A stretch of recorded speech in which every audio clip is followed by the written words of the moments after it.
Hello friends, tax filing school की इस video में आपका स्वागत है। दोस्तों, इस वीडियो में हम बात करने वाले late fees under section 234F। अगर हम ड्यू डेट के बाद अपना इनकम टैक्स रिटर्न फाइल करते हैं तो हमें लेट फीस देना पड़ सकता है। अब कौन से केसेस में लेट फीस देना पड़ सकता है, कितना लेट फीस लगता है, उन सब चीज़ों के बारे में हम इस वीडियो में बताएंगे। काफ़ी लोगों को आधा नॉलेज है इस चीज़ के बारे में, तो यहाँ पर प्रैक्टिकल चीज़ों को मैं आपको दिखाने वाला हूँ ताकि आपको अच्छे से समझ में आ जाए। आप देख सकते हैं ITR फॉर्म्स अपडेट हो गए हैं। यहाँ पर डेट देखिए 11/1/2021 का फॉर्म अब आपको दिखाई दे रहा है और हमने डाउनलोड करके रख भी लिया हुआ है। सबसे पहले सेक्शन 234F के बारे में जान लेते हैं। देखिए यहाँ पर बोल रहा है सेक्शन 234F की फीस लगेगा अगर आप ITR फाइल नहीं करते हैं विद इन ड्यू डेट। अब यहाँ पर बोला गया है कि किसको फीस लगेगा, where a person required to furnish a return of income under section 139। मतलब ऐसा पर्सन जिसको इनकम टैक्स रिटर्न फाइल करना था सेक्शन 139 के तहत, लेकिन वो नहीं करता है समय से, तब लेट फीस लगेगा। अब सेक्शन 139 क्या बोलता है? सेक्शन 139 ये बोलता है कि कोई भी पर्सन हो, individual, हफ, AOP, BOI, AJP shall be required to file return of income if his total income exceed maximum exemption limit. तो यहाँ पर क्या बोला जा रहा है कि अगर आपका total income maximum exemption limit से ज़्यादा हो जाता है तब आपको इनकम टैक्स रिटर्न फाइल करना पड़ेगा। अब यहाँ पर एक चीज़ का और ध्यान देना है कि बिफोर क्लेमिंग एग्जेम्पशन और डिडक्शन, तो ठीक है, एग्जेम्पशन और डिडक्शन को क्लेम करने से पहले आपका टोटल इनकम जो होता है वो अगर एग्जेम्पशन लिमिट से बाहर चले जाता है तब आपको इनकम टैक्स रिटर्न फाइल करना पड़ेगा। ठीक है। अब एग्जेम्पशन लिमिट क्या है, हर साल चेंज होते रहता है। जैसे कि हम सब जानते हैं, नॉर्मल पर्सन को 2.5 लाख होता है, सीनियर सिटीजन 3 लाख और सुपर सीनियर सिटीजन को 5 लाख। तो ये एग्जेम्पशन लिमिट है। अगर इस लिमिट से ऊपर आपका टोटल इनकम चले जाता है before claiming exemption and deduction, तब आपको इनकम टैक्स रिटर्न फाइल करना कंपलसरी हो जाता है। और इनकम टैक्स रिटर्न फाइल करना कंपलसरी हो जाता है और आप समय से नहीं करते हैं तब आपको लेट फीस लगता है 5000 रुपीज़ का। अगर इनकम टैक्स रिटर्न का ड्यू डेट जो था उसके बाद और 31 दिसंबर से पहले आप फाइल करते हैं तो ये वाला जो सीन था 2020-21 के लिए एप्लीकेबल नहीं था, क्योंकि ड्यू डेट इस बार 10 जनवरी तक बढ़ा दिया गया था। अब सेकेंड सिनेरियो आ जाता है कि 10,000 आपको देना पड़ सकता है अगर दिसंबर के बाद करते हैं तो इस बार 10 जनवरी के बाद आपको सीधा 10,000 का ही लेट फीस लगेगा।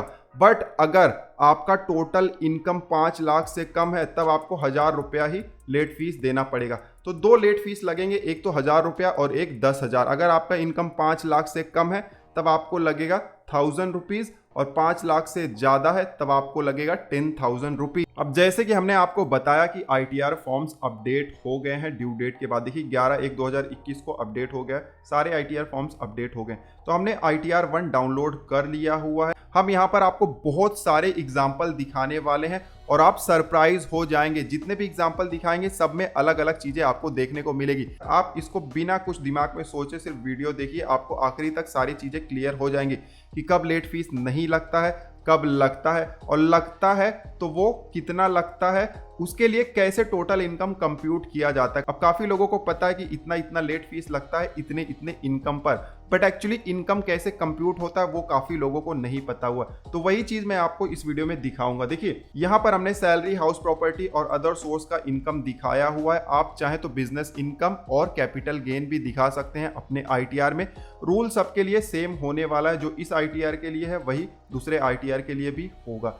जब सारा इनकम हमने दिखा दिया तो हमारा ग्रॉस टोटल इनकम यहाँ पर दिखाई दे रहा है डिडक्शन से पहले। देखिए डिडक्शन हमने अभी कंसीडर नहीं किया हुआ, उससे पहले हमारा जो ग्रॉस टोटल इनकम है वो 249,500 है। मतलब बेसिक एग्जेम्पशन लिमिट से कम है। हम मान लेते कि हम एक जनरल पब्लिक है जिनकी उम्र 60 साल से कम है। जो सीनियर सिटीजन होते हैं उनके लिए बेसिक एग्जेम्पशन लिमिट 3 लाख का है और सुपर सीनियर सिटीजन जो होते हैं उनके लिए होता है 5 लाख का। हम मान लेते कि हम सुपर सीनियर सिटीजन या सीनियर सिटीजन नहीं है, नॉर्मल पर्सन है, तो हमारे लिए 2.5 लाख का है बेसिक एग्जेम्पशन लिमिट, जिसके ऊपर टैक्स नहीं लगता है। ठीक है। तो हमारा जो ग्रॉस टोटल इनकम है जो कि डिडक्शन से पहले आता है वो बेसिक एग्जेम्पशन लिमिट से कम है, और इस केस में देखिए आपको लेट फीस नहीं लगेगा। गोल्डन रूल है, इस चीज को आप अच्छे से समझ लीजिए। डिडक्शन से पहले जो आपका ग्रॉस टोटल इनकम आता है वो अगर 2.5 लाख से कम है तो आपको लेट फीस नहीं लगेगा। बिना लेट फीस के भी आप अपना ITR फाइल कर सकते हैं। अगर ये 2.5 लाख से ज़्यादा होगा तब क्या होगा वो भी मैं आपको पॉसिबिलिटीज़ बता देता हूँ। उसके बाद हम 5 लाख वाला भी केस देखेंगे। अब यहाँ पर थोड़ा सा मैं इनकम बढ़ा देता हूँ। सैलरी मान लीजिए 2,20,000 है। अब जो ग्रॉस टोटल इनकम है डिडक्शन से पहले वो हो गया 2,69,500 रुपया, ठीक है, जो कि बेसिक एग्जेम्पशन लिमिट से ज्यादा है। तो अब लेट फीस लग जाएगा। सीधे सीधे आप जाएंगे नीचे तो लेट फीस 1,000 रुपया लग गया है। डिडक्शन से पहले वाला जो अमाउंट होता है वही डिसाइड करता है कि आपको लेट फीस लगेगा या नहीं लगेगा। जैसे कि देखिए यहाँ पर 2,69,500 है। अब मैं डिडक्शन यहाँ पर मान लीजिए इंटर कर देता हूँ 40,000। अब देखिए ग्रॉस टोटल इनकम तो बेसिक एग्जेम्पशन लिमिट से ज़्यादा है, 2.5 लाख से ज़्यादा है, लेकिन डिडक्शन कैलकुलेट करने के बाद जो टोटल इनकम है जिसके ऊपर टैक्स लगता है वो 2.5 लाख से कम है। फिर भी आपको देखिए लेट फीस लग रहा है। तो एक चीज़ यहाँ से आपको क्या समझ में आ गया कि डिडक्शन से पहले जो ग्रॉस टोटल इनकम होता है ये डिसाइड करता है कि लेट फीस लगेगा या नहीं लगेगा। इनकेस अगर आपको लेट फीस लग रहा है तो कितना लेट फीस लगेगा ये जानना भी बेहद जरूरी है। अब काफ़ी लोगों को गलत आइडिया है इस चीज़ के बारे में भी। अब मैं जल्दी से आपको एग्जाम्पल के जरिए इस चीज़ को भी समझा देता हूँ। अब मान लीजिए जैसे कि हम सब जानते हैं 5 लाख से कम इनकम होता है तो 1,000 हमें देना पड़ता है लेट फीस। अब इसमें थोड़ा सा सस्पेंस है, मैं आपको इनकम ज़्यादा कर देता हूँ। यहाँ पर सैलरी हमने बढ़ा दिया ताकि हमारा टोटल इनकम बढ़ जाए। अब ग्रॉस टोटल इनकम हमारा कितना हो गया 5,69,500, ठीक है। अब देखिए एक बार आपका ग्रॉस टोटल इनकम मतलब डिडक्शन से पहले वाला जो इनकम होता है वो अगर 2.5 लाख से ऊपर चले जाए तो लेट फीस 100% लगेगा ही लगेगा। अब लेट फीस कितना लगेगा वो कौन डिसाइड करेगा? देखिए ये वाला जो अमाउंट है वो डिसाइड करता है लेट फीस लगेगा या नहीं लगेगा, लेकिन लेट फीस कितना लगेगा वो कहाँ से पता चलेगा? वो इस अमाउंट पर डिसाइड होगा।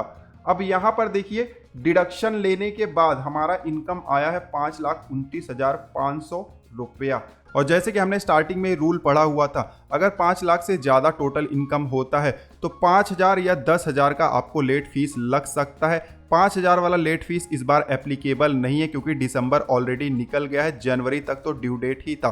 तो लेट फीस हमें लगेगा 10,000 रुपया, जैसे कि आप देख सकते हैं। अब यहाँ पर मैं ऊपर जाता हूँ और डिडक्शन थोड़ा सा बढ़ा देता हूँ, ठीक है, 90,000 डिडक्शन कर देता हूँ। अब 90,000 हमने जब डिडक्शन किया, देखिए ग्रॉस टोटल इनकम 2.5 लाख से ज़्यादा है मतलब लेट फीस लगेगा ही लगेगा, ठीक है। तो उस ग्रॉस टोटल इनकम में से डिडक्शन माइनस हो गया। अब यहाँ पर देखिए जो टोटल इनकम आया जिसके ऊपर टैक्स लगेगा वो 479,500 है।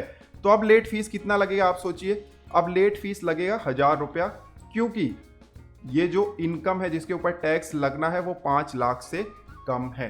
तो कंक्लूजन क्या आ गया? कंक्लूजन ये आ गया कि लेट फीस लगेगा या नहीं लगेगा वो कौन डिसाइड करेगा?